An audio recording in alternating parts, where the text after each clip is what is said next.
Good evening, I'm Scott Navarro, and welcome to a new year on Fanshawe Goes Hollywood. Now that 2015 is upon us, it's everyone's favorite time of the year. No, I don't mean Christmas again, it's award season. The Golden Globes just wrapped up, with the big winner being Boyhood for Best Motion Picture for Drama, and the Grand Budapest Hotel receiving Best Motion Picture for a Musical or Comedy. They've both become insta-favorites for Best Picture at the upcoming 87th Annual Academy Awards. Michael Keaton and Eddie Redmayne took home Golden Globes for Best Actor in a Leading Role or in Musical or Comedy and Drama, respectively, both now considered favorites for the Oscars, of course. As for the two leading ladies winners, Amy Adams won Best Actress in a Leading Role for Musical or Comedy, and Julianne Moore for Best Actress in a Leading Role for Drama. Leading the most nominated films is Alejandro González Iñárritu's Birdman, with 9 Academy Award nominations, including Best Picture, Directing, Best Actor in a Leading Role, and Best Actor in a Supporting Role.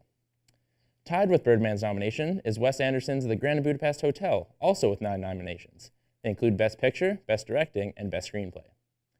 It's common knowledge that all Oscar categories are capped at 5 nominations, with the exception of the 10 nominations for Best Picture, which was increased in 2010. Originally expanded because of the outcry when The Dark Knight was overlooked for Best Picture, it was supposed to be a way to bring attention to films otherwise overlooked. This year, however, they only chose to nominate 8 films, and people are surprised that in all of Hollywood, the Academy couldn't find 2 more films worthy of a nomination. An example is Foxcatcher, nominated in Best Director category, but not Best Picture. And every year there are snubs. This year is no different. There has been a lot of talk this year about what was snubbed, who was snubbed, but most importantly, why. Seemingly, the movie that was snubbed the most was Selma. Director Ava DuVernay did not get nominated, which would have been the first for an African-American woman, nor did actor David Oyelowo, who portrayed Martin Luther King Jr. Bradley Cooper, however, did receive a nomination for American Sniper. Many critics are outraged at the reason being Bradley Cooper was playing a white American soldier and therefore favored. Angelina Jolie was also overlooked for directing World War II biopic Unbroken.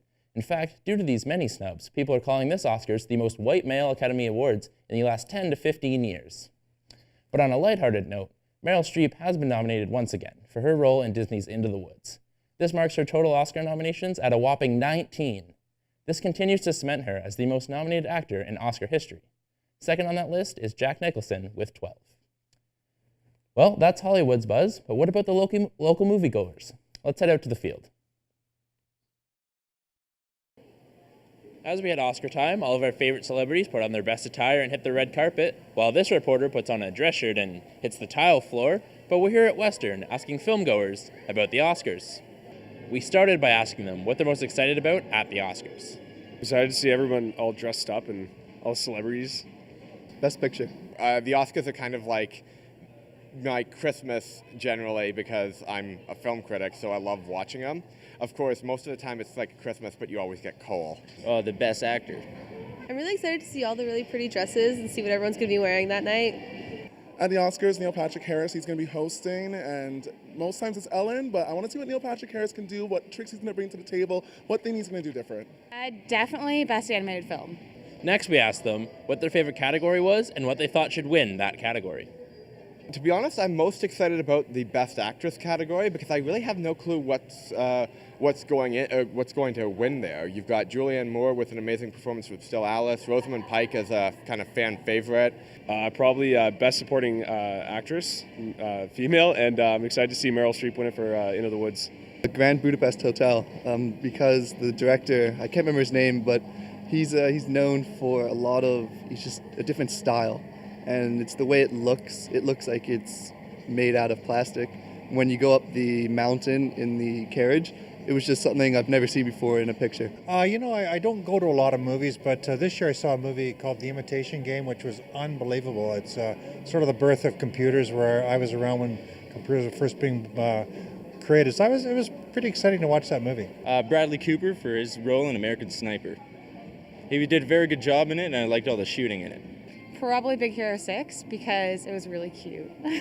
I'm pretty upset that Interstellar didn't get nominated. I just actually came out of it, and it was one of the most amazing movies I've ever seen. This is actually my second time seeing it. I'm in love with Matthew McConaughey. He's a great actor, and it honestly was a blend of Gravity, had the graphic effects of Gravity, plus like the amazing storyline that maybe Inception would have. I think Jennifer Lawrence should have been nominated in Mockingjay Part 1 because she was really good in that movie. Well, I'm excited for Best Picture. I won't be staying up to watch because the Oscars is just too long and too drawn out, but I really want The Imitation Game to win, just because I felt a lot of rage walking out. I don't know what was going on with the audience that walked out. They seemed pretty chill, but I was really upset. We then spoke with the manager of Western Film, James Waite, about their plans for Oscar night. Rather than showing movies that night, we're going to open the theater up to anybody who wants to watch the Oscars on the big screen. It'll be free admission, and that's pretty much it. Well, there you have it, the Oscars on the big screen. From the tile floor, I'm Scott Navarro. Now back to the studio. Well, that was the thoughts of the local moviegoers. Now let's hear the thoughts of our sponsors. Stay with us.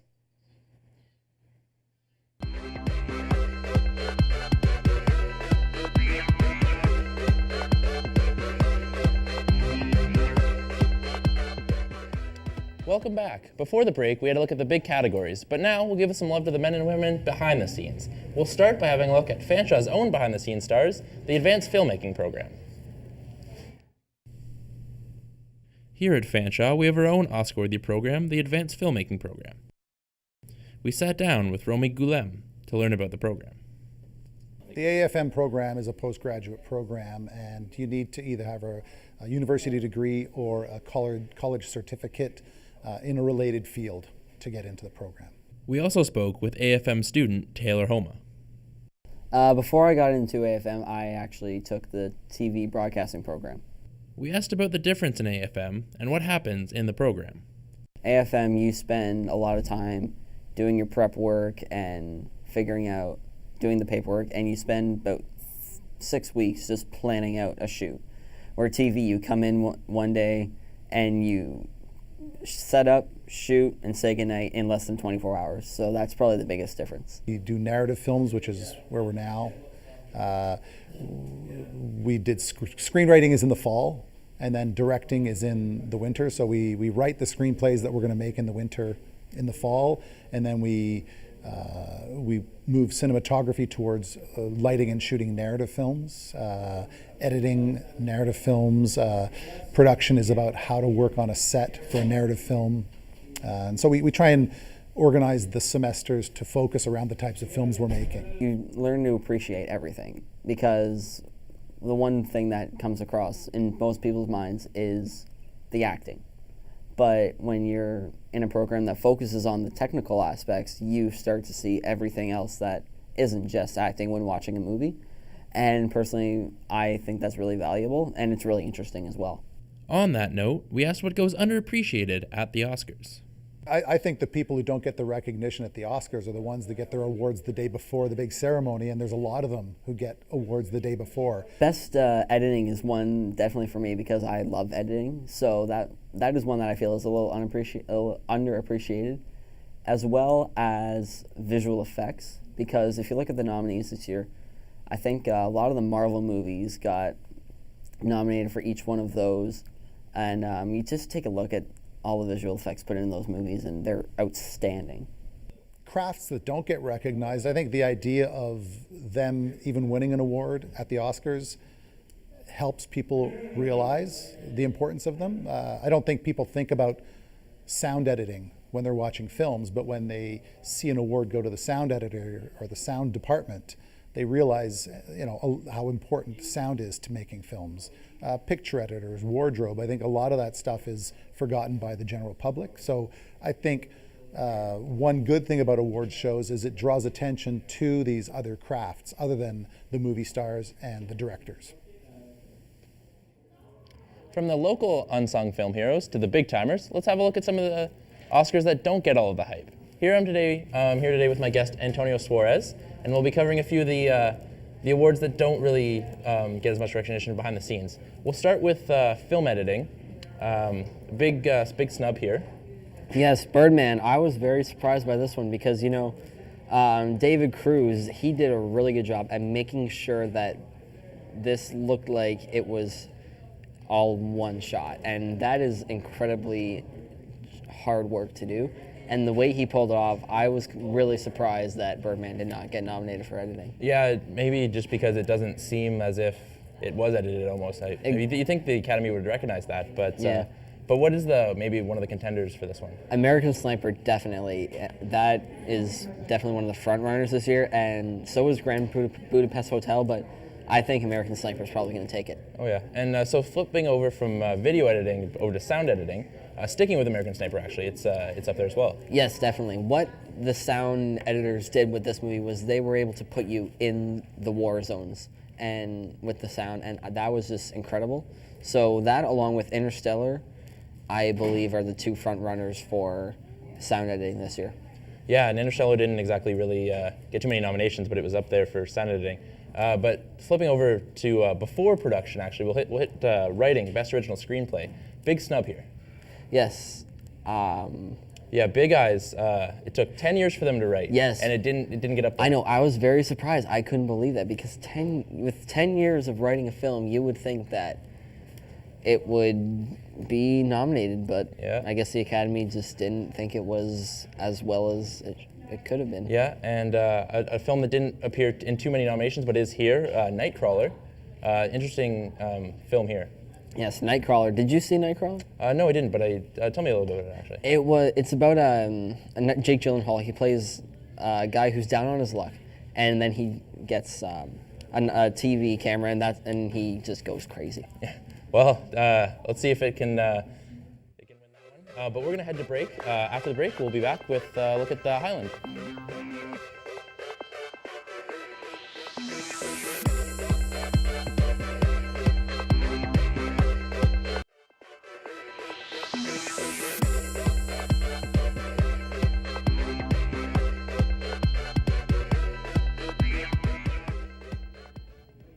Welcome back. We've been trying to get into the movie-going experience here, so we went to the London Highland Cinema to see what Oscar season is all about there.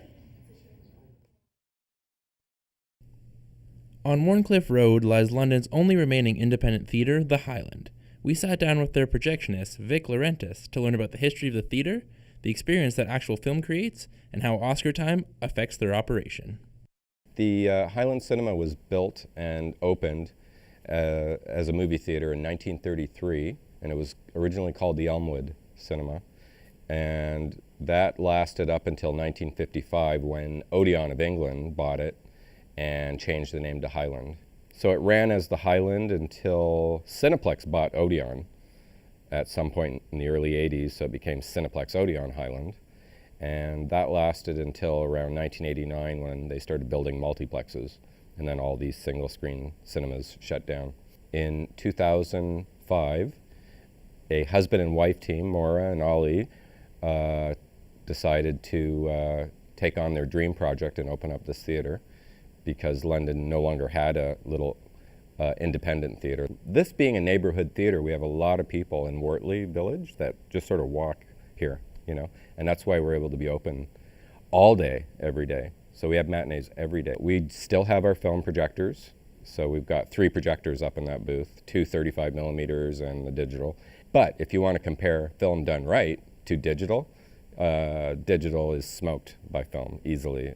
There's just no question about it. However, it's so much easier, especially for all these multiplexes, so many screens, to just have a digital projector in there, plug it in, let it go. Well, we try to play the best films from around the world. We try to pick. There's so many now, especially in the digital age. It's like a game of chess, not checkers, as far as picking films and playing them at the right time and promoting them the right way, whether it's new movies or even classic movies. Well, we're at Oscar time, and we're trying to play as many of the Oscar-nominated films as we can. Right now, we're playing Birdman, which was nominated for 9 Academy Awards. We got it just as the nominations came out. We got it second run from Cineplex, and we're doing really well with it. The other one we just finished playing, we played it for about 5 weeks, was Foxcatcher, which did really good. and that was even before the nominations came out.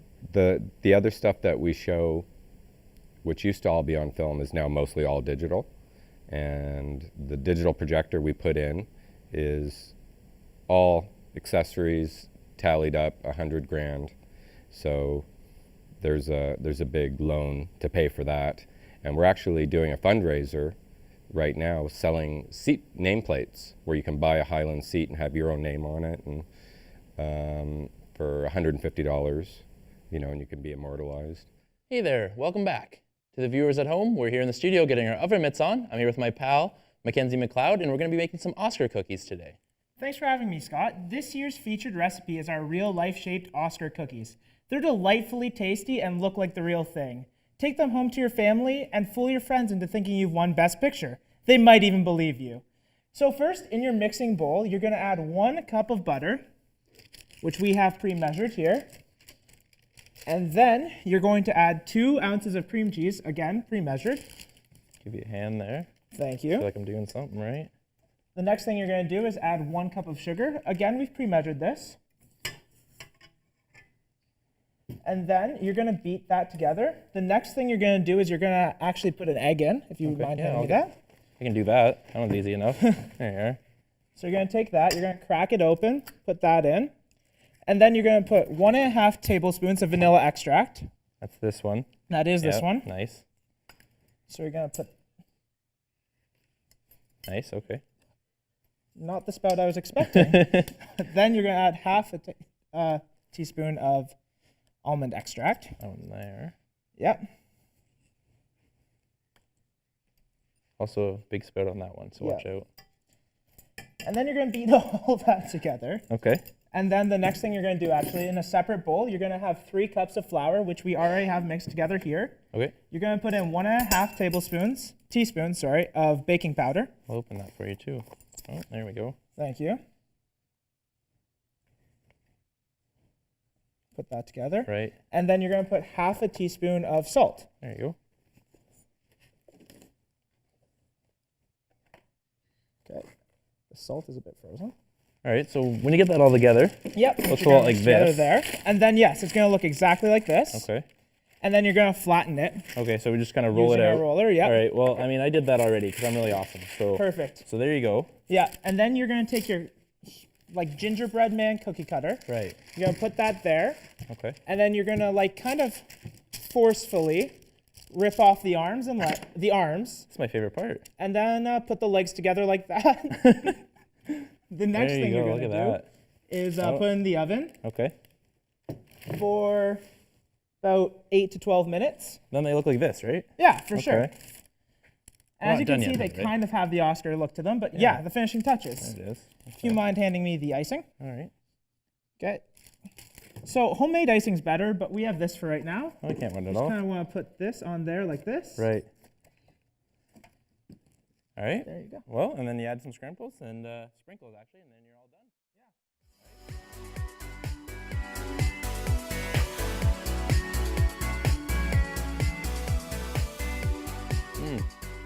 Awesome. It's all over my hands now. What do I do? You just want to watch ice. Oh no. That was good. All right, well, thanks for joining us. Our mouth is full, but see you later.